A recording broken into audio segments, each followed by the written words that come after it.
Hello everyone, एक बार फिर से स्वागत है आपका मेरी चैनल में। और मैं एक बार फिर से निकल गई हूँ कहीं पर। कहाँ वो मैं आपको अभी बताती हूँ। एक्चुअली मैं थी अपने मायके, मेरी कज़न की शादी थी, तो वहाँ से अचानक से मेरा प्लान बन गया खाटू श्याम जी जाने का। बहुत टाइम से सोची थी बट नहीं हो पा रहा था, बट सडन प्लान कहते हैं ना, वो हो ही जाता है। तो उर्मी का प्लान था, तो उसका कॉल आया और फिर पति बोले नहीं नहीं चलो चलो। मेरे पास कपड़े भी नहीं थे कुछ इस हिसाब से, तो बट हम लोग निकल गए थे।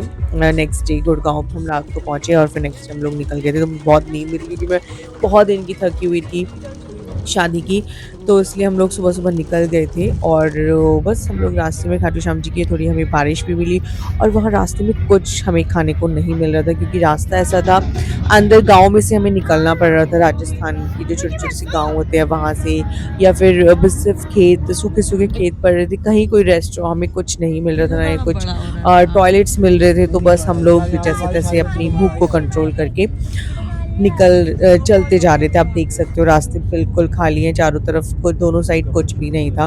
फिर फाइनली हमें थोड़ा आगे जाके एक खाटू श्याम जी से थोड़ा पहले हमें एक रेस्टोरेंट मिला था, वो भी ओके-ओके था।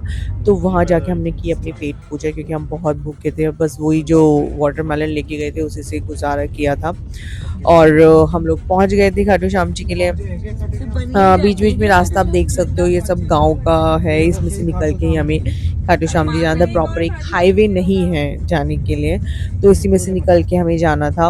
और ये लिखा हुआ भी आप देख सकते हैं खाटू श्याम जी। तो ऐसे कर के हम लोग पहुँच गए थे खाटू श्याम जी और हमने किए बहुत अच्छे से दर्शन, आशीर्वाद भी लिया।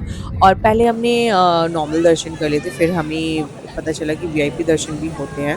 तो हमने उसकी टिकट कटाई। उसकी टिकट्स कटती है पर हेड 200 रुपीज़ शायद।